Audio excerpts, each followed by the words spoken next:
उत्तर प्रदेश में एसआईआर के बाद एक अलग तरीके का ही प्रयोग किया जा रहा है। उत्तर प्रदेश में करीबन 2 करोड़ से ज्यादा वोट काट दिए गए हैं एसआईआर की फाइनल लिस्ट आने के बाद। और जो उत्तर प्रदेश पंचायत चुनाव में 17 करोड़ वोट होल्ड करता था, अब वो अचानक आकर करीबन 13 करोड़ से कुछ ज्यादा वोटों पर ठहर गया है। और मीडिया अलग तरीके का ही नैरेटिव चला रहा है, बता रहा है कि कितने कितने वोट कहां कहां बढ़ाए गए हैं और 2 करोड़ का आंकड़ा छिपाकर 84 लाख नए वोटरों का आंकड़ा खूब पब्लिश किया जा रहा है। दूसरी तरफ जो अखबारों में खबर छप रही है वो मीडिया के नैरेटिव को पूरी तरीके से झुठला रहा है।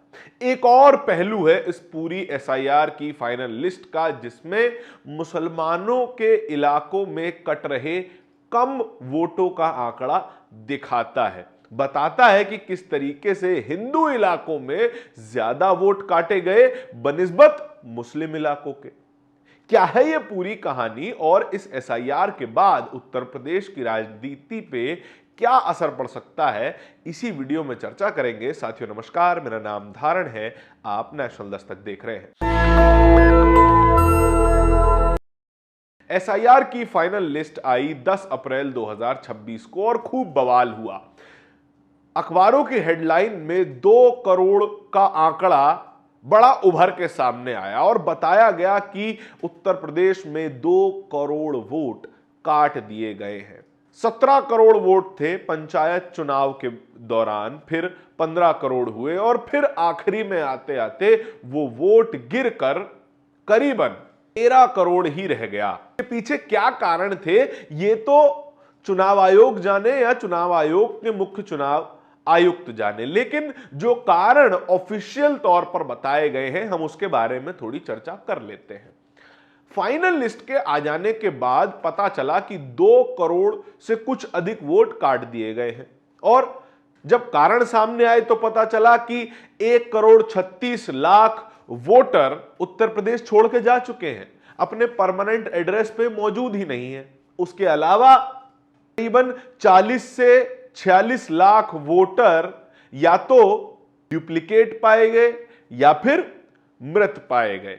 और यह बड़ी संख्या है कि 1 करोड़ 36 लाख वोटर उत्तर प्रदेश छोड़कर चले गए।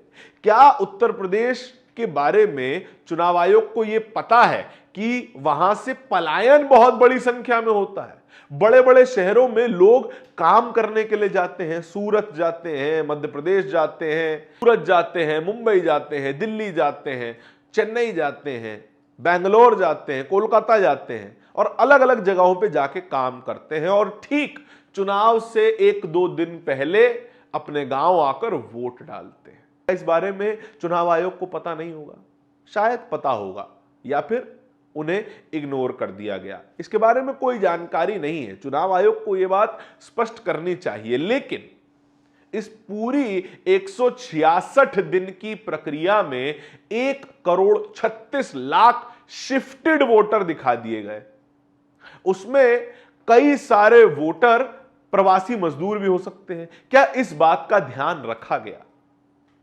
खैर, इस एसआईआर के और भी पहलू मौजूद नजर आते हैं। मीडिया का एक पहलू है, तमाम बड़ी न्यूज एजेंसीज, तमाम बड़े न्यूज चैनल एक हेडलाइन खूब चला रहे हैं कि देखिए इस एसआईआर में 84 लाख नए वोटर जोड़ दिए गए हैं।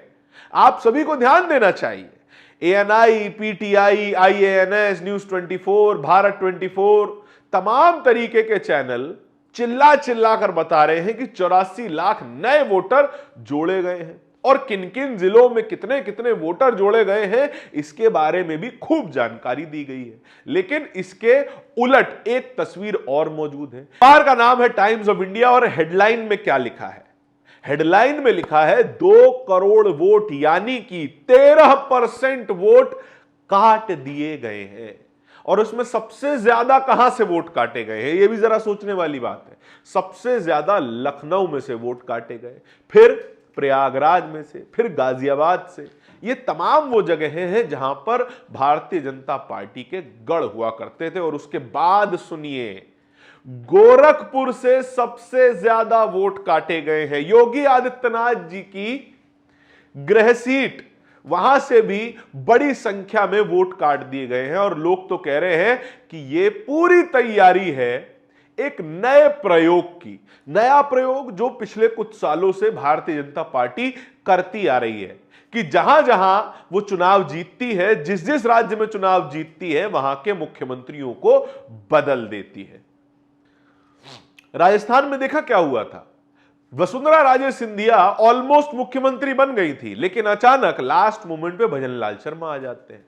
फिर मध्य प्रदेश में शिवराज सिंह चौहान एक और बार मुख्यमंत्री बनने जा रहे थे, लेकिन मोहन यादव आ जाते हैं। छत्तीसगढ़ में भी वैसा ही हुआ।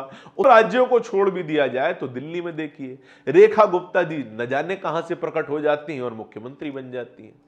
क्या उत्तर प्रदेश में भी भारतीय जनता पार्टी योगी आदित्यनाथ के साथ वैसा ही कुछ करने जा रही है? क्या तीसरी बार योगी आदित्यनाथ को मुख्यमंत्री ना बनाना पड़े, इसी वजह से हिंदुओं के वोट ज्यादा काटे जा रहे हैं? जी हां, सही बोल रहा हूं मैं। ये खबर अभी आप देख लीजिए, जिसमें बताया गया है कि मुस्लिम इलाकों से वोट कम काटे गए हैं, हिंदू इलाकों में ज्यादा वोट काटे गए हैं। ये हम नहीं कह रहे, खबरें बता रही हैं। तो क्या एक और बार यह प्रयोग करने की कोशिश की जा रही है कि हिंदुओं के वोट थोड़े कम किए जाएं और जो योगी आदित्यनाथ का समर्थक वर्ग है उसको वोटर लिस्ट से थोड़ा गायब किया जाए? खामखा विपक्षी पार्टी जो है वो परेशान हुई बैठी है, कह रहे हैं अखिलेश यादव के वोट काटे जा रहे हैं, मायावती के वोट काटे जा रहे हैं और तमाम पार्टियों के वोट काटे जा रहे हैं। नहीं, असल कहानी क्या योगी आदित्यनाथ को सीएम की कुर्सी से हटाने की है? ये क्या बात है? राज्यसभा सांसद संजय सिंह एक बड़ा सवाल उठा रहे हैं। मीडिया से बात करते हुए उन्होंने पूछा कि जो लिस्ट पहले उत्तर प्रदेश के ही कर्मचारियों ने बनाई थी उसमें करीबन 17 करोड़ वोट थे और उसके ठीक बाद पंचायत चुनाव हुआ और यह लिस्ट भी उत्तर प्रदेश के उन्हीं कर्मचारियों ने बनाई है और अब वोटरों की संख्या घट के 13 करोड़ हो चुकी है। तो फिर इन दोनों ही सूरतों में कौन सी लिस्ट सही थी या फिर है, इस पर भरोसा कैसे किया जा सकता है? यह सबसे बड़ा सवाल है। कर्मचारी वही, वोटर वही, राज्य वही, लेकिन वोटरों की संख्या घट गई और वो भी इतने बड़े मार्जिन से घट गई। ये असल में संभव कैसे हो सकता है? ये सवाल संजय सिंह पूछ रहे हैं और उत्तर प्रदेश की हर राजनीतिक पार्टी पूछ रही है।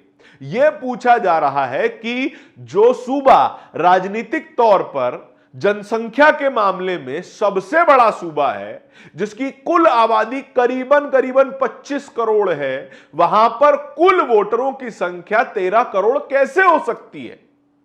और जो कारण बताए जा रहे हैं वो कारण असल में सही कैसे हो सकते हैं, जबकि उत्तर प्रदेश एक बड़े प्रवासी मजदूर वर्ग का घर है जो हर साल अपना घर छोड़ करके किसी और शहर में कामकाज करने जाता है, लेकिन वोट देने के लिए उत्तर प्रदेश ही आता है, अपने घर वापस आता है।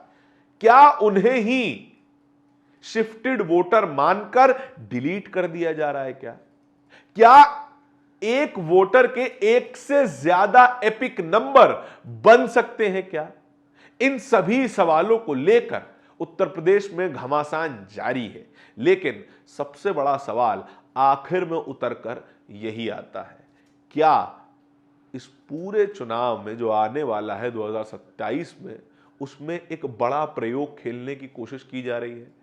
और जो आंकड़े दिखाई देते हैं, कम से कम खबरों की नजर से जो आंकड़े पढ़े जा रहे हैं, उन आंकड़ों में तस्वीर वैसी नहीं है जैसी आम तौर पर किसी भी भाजपा शासित राज्य में दिखाई देती है। इस पूरी खबर के बारे में आपके क्या विचार हैं? कमेंट सेक्शन में बताइएगा जरूर। इस तरह की और भी खबरों को देखते रहने के लिए नेशनल दस्तक को सब्सक्राइब जरूर कीजिएगा। बहुत बहुत नेशनल दस्तक की आपसे गुजारिश है कि अगर इसको बचाना चाहते हैं तो नेशनल दस्तक को सब्सक्राइब करने के लिए रेड कलर के सब्सक्राइब बटन को दबाएं, फिर बेल आइकन की घंटी दबाएं। नेशनल दस्तक को बचाने के लिए बहुत जरूरी है कि हर खबर को शेयर करें, लाइक करें, कमेंट जरूर करें।